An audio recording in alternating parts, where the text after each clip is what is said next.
Game of Thrones is often heralded as being an excellent adaptation for its first several seasons, but I'm not entirely sure how true that statement is. I think the showrunners, David and Dan, had a really good understanding of the Stark Lannister dynamic and this core of that conflict in the earlier novels of A Song of Ice and Fire. But once we begin to widen our scope and grow beyond that initial kind of idea of the story that is the main driving thrust of the conflict, for the beginning portions of the narrative, I think they really lose their footing a lot earlier than people give them credit for.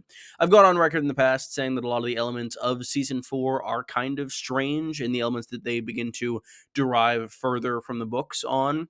But I think Stannis Baratheon is a great example of a character that can kind of embody the difference between the books and the show. If you ask any book reader about Stannis Baratheon, you will likely hear glowing and effusive praise to no end. But if you ask any television watcher about Stannis Baratheon, they'll be surprised for any positive emotion. He did burn his daughter, which hasn't happened yet in the books, but in addition to that, even from the earlier seasons, 2, 3, 4, Stannis is continually framed as kind of a sad sack who has really no redeeming qualities, whereas in the books, it's kind of the reverse. He is still fairly stoic, but has a number of inner complexities and depths. And today I'm going to explore what exactly got lost in that translation. As I was researching for this video, I stumbled across something that does really shine some light on why Stannis' adaptation was kind of doomed from the first, that being the inside the episode from Game of Thrones Season 2, Episode 4. If you've not committed the series to memory as I have, that's the one where Stannis and Renly have that meeting that Catelyn is there for, and they talk and they try to negotiate, but it ends up falling through. I'm not usually huge on inside the episodes. I think they tend to over-explain things, but regardless, this gave a lot of insight into the view of David and Dan on these two brothers. They continually piled praise on Renly, which is surprising to me. Not only because Renly doesn't really have as much focus as Stannis in the text or even in the show, but because it really just kind of shows that they are kind of allowing personal biases to influence the way they are going about the show running. Specifically, they keep talking about Renly as this sort of enlightened monarch who has this greater idea of what it takes to be a king. Like Robert had no need of succession lines, so he was able to make himself king. So Renly is just following in those footsteps. Renly is the justified one. It's really strange. I would highly advise someone to watch that video and see how obvious it is there. Brief sidebar, David and Dan's attitude towards Renly is really kind of strange. They sort of revere him in this behind the episode clip as sort of a proto-Robert, but they ignore that fact in the actual casting of the character, because in the books, Renly is supposed to look like a young Robert Baratheon and be just jacked and ripped and shredded like Robert. But, I mean, the actor does a fine job, but he doesn't look anything like Renly in the books, and I don't know, I think they were afraid to have a jacked gay guy in whatever year that was, 2011? Stannis also has a far weaker introduction in the television series. While he's introduced in the first chapter of the second book and first episode of the second season, respectively, in the book there is a much stronger sense of pathos, and we get a much greater idea of who this man is. The main character of our prologue chapter for Clash of Kings is Cresson. He's a maester, and he is the man who raised Stannis Baratheon. Stannis' parents were killed in a shipwreck when he was a very young child. His brother Robert was sent off to be fostered in the Eyrie, where he fell in love with Ned Stark, but Stannis was left home and essentially forced to be raised by this maester, supposed to be this impartial, kind of scholarly teacher for all of the lords of the household. With that said, Cresson develops this very strong bond with Stannis.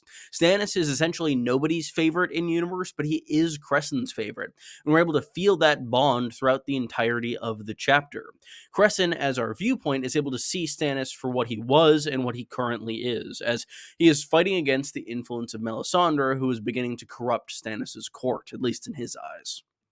Cresson's love for Stannis is spelled out in one of his final thoughts before he's poisoned by Melisandre. It's a quote from his prologue chapter in A Clash of Kings. "Stannis, my lord, my sad sullen boy, son I never had, you must not do this. Don't you know how I cared for you, lived for you, loved you despite all? Yes, loved you, better than Robert even, or Renly, for you were the one unloved, the one who needed me most." I think that introducing us to Stannis through the eyes of an individual who is essentially his father was a master masterstroke by George R.R. Martin in terms of allowing us to immediately sympathize with this character who could potentially look so unsympathetic.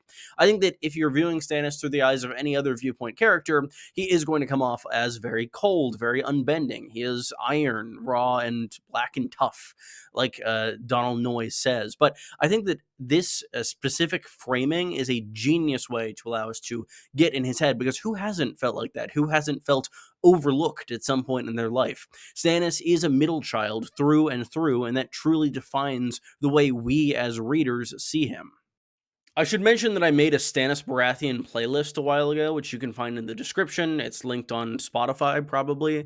I really enjoy it, and I've always thought that at least The Righteous Path by the Drive-By Truckers has been an excellent song for him since, I don't know, I first read the books at age 16.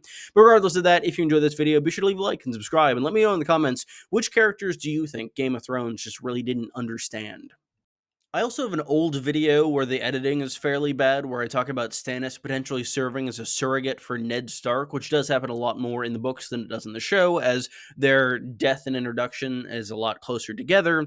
And I think that Stannis very much fills that role for Ned, in that he is sort of this father figure to Jon Snow later on in the story, and he ends up serving as this ideal of honor and justice, but sort of warped and inverted from Ned Stark. Because I think that Ned Stark is kind of a pretty stereotypical lawful good character, whereas Stannis is kind of lawful neutral. We have some of these morally good elements removed from Ned Stark, and we are left with just the letter of the law with Stannis. I think that having these two parallel characters does a lot to allow the reader to feel like they know Stannis already, despite being introduced to him in a very short time in the second book. Stannis also ends up as a victim of a change I think is overall pretty good for the show. Let me explain. The third book in the series is massive, A Storm of Swords, and it is covered by 2 seasons of the television adaptation, season 3 and season 4.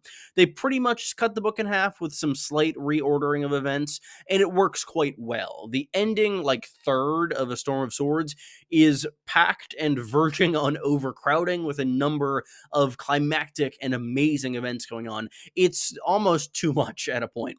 Giving these events time to breathe, I think, is generally an excellent idea, and I think they do that quite well with the show. Having the Red Wedding and the Purple Wedding essentially right back to back in the books, only separated by a number of chapters, is a lot to deal with, whereas in the show, while it's still only, I think, 2 episodes in between those weddings, there's also an entire season break there, so there is some time to breathe. What does this change mean for Stannis? He is sitting on his ass on Dragonstone for 2 years. After the Battle of the Blackwater, he is stuck on this island and does essentially nothing until the end of season 4, where he arrives at the Wall. In the books, it's just one individual book. He is at Dragonstone, recuperating from the Battle of the Blackwater, in A Storm of Swords, and then he vanishes about halfway through that book and ends up at the Wall at the very end. It's a pretty good turn of events and a pretty good twist from Martin. As it stands in the show, Stannis both loses pretty much all agency, because he's just sitting there and doing nothing, and it's also just kind of boring for the average show watcher to just see. Whenever I've watched Game of Thrones with someone for the first time, they generally are fairly bored by the Stannis storyline in seasons 3 and 4, as while there is some going on with Gendry, though it should be Edric Storm, and Melisandre and Davos and what have you, they're really not doing much, and they're pretty isolated from everything else, but they're there out of obligation because they are splitting up this book. I think that Stannis is really emblematic of this self-fulfilling prophecy that David and Dan kept doing. When they don't care for something from the books, they just kind of ignore it, under development, just let it go, and then fans end up not liking it, and then they end up just cutting it in its entirety. We see that with Dorne, where they really didn't want to adopt too much of this plotline, so they cut massive portions of it, nobody liked it, and then they killed all of it off in season 6. And we see Stannis' plotline greatly diminished in the 5th season. While he is still a focus of some episodes, he is rather unceremoniously just killed off at the very end of it, despite the very real political implications of what's going to happen to him in the Winds of Winter, as it seems very likely that Stannis is not going to lose the battle that kills him in the show, in the books, so it really just doesn't make a lot of sense to kill him there, but he wasn't popular, so they did it anyway. Also, to briefly address the burnt stag in the room, Stannis killing his daughter Shireen is a massive point as to why people who are show watchers don't like the character. This is something that hasn't yet happened in the books, which could explain at least some of why book readers are so much more in favor of this king rather than show watchers. But also, I think that a massive portion of it is that this sacrifice was completely unnecessary because it did literally nothing, and Stannis hadn't even really been pushed to the brink at that point. And additionally, it just really didn't make a ton of sense for his character or Selyse's character just to do that on a whim, as he really didn't struggle that much with killing Gendry in the show. He's just kind of all on board with killing his nephew no matter what. Whereas in the books, that is a very direct conflict for him. He is only pushed to that once he sees that all three of Melisandre's leeches work. Whereas in the show, I think only one of them works before he decides to kill Gendry. He's a lot more trigger happy in terms of kinslaying, whereas in the books, we get the sense that if Stannis were to do this, he would very much have to be pushed to his very limits. While this kinslaying hasn't happened in the books yet, Martin has indicated that it likely will. He has said that Stannis will kill his daughter, and that was a note that he gave to the showrunners. So I could see why that might have colored the showrunners' perspective on this character, as they got notes on Stannis killing his daughter, which very much wouldn't bring any complexity or pathos, at least in an actually well-written sense, rather than just kind of bullet points. So overall, we're really unclear as to where Stannis could go from here in the books, though he likely will end up killing his daughter Shireen. I think that loss of pathos does tie into the loss of just character traits for Stannis in the books. In the books, he's pretty funny. I'd say he's probably the second funniest character, at least intentionally in the entire series, behind only Tyrion, who Martin seems to reserve his best jokes for. He's kind of biting and sarcastic, and overall, he is just a better person and better character. He's not good by any means. There are a few characters in Westeros who are wholly good, but he is truly a just man. And Varys knows this and communicates it to Ned later on in A Game of Thrones. Stannis is someone who has a lot of dimension to his character, as he is someone who hasn't really thought about being king for much of his life, but now it is his duty to take up this mantle as he views it, as he knows and is correct that the current rulers of the Seven Kingdoms are doing so by fraud. It is his right and his job to get his throne.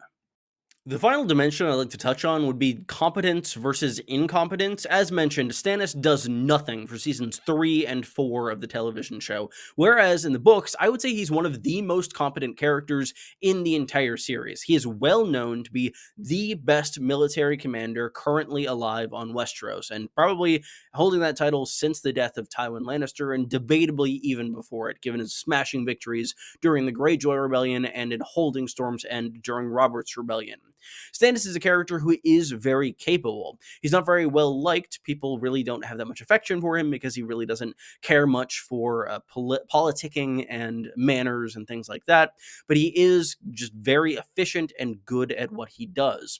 He is very high-minded on justice, and he is able to get done what he needs to get done, both in terms of his rule and on the battlefield. And we're able to see that through Jon Snow's eyes, as Jon is this bastard who is now the commander of the Night's Watch, and despite his significantly lower status than a king, Stannis does very much heed his counsel. As a good king does, he listens to those around him. My favorite character, Jon Connington, was not adapted in Game of Thrones, and I'm kind of grateful for that. There are a fair few similarities between him and Stannis, and given the fact that David and Dan allowed their dislike of Stannis to blind them in adapting this character and creating a version of him that is faithful to the text, and that text is beloved by a ton of fans, I'm just kind of grateful Jon Connington avoided it in its entirety. Hopefully someday there will be another adaptation of A Song of Ice and Fire that really lives up to the potential of the text, but for now, we have what we have. I think the performance is excellent, I should say that, but I don't think he was given much to work with. Thank you all so much for watching. If you enjoyed, be sure to leave a like and subscribe. I'd really appreciate it, and it does really help the channel. I'll have many more videos on A Song of Ice and Fire, Game of Thrones, House of the Dragon, Dunk and Egg for you in the near future, and I really appreciate any support because it is free and it really helps me out. But not free stuff, I do have a Patreon now if you'd want to support that. That is linked in the comments below, as is a Stannis Baratheon playlist that I mentioned earlier. So I hope you enjoyed this video, and I hope you'll come back for the next one. Thank you. Goodbye.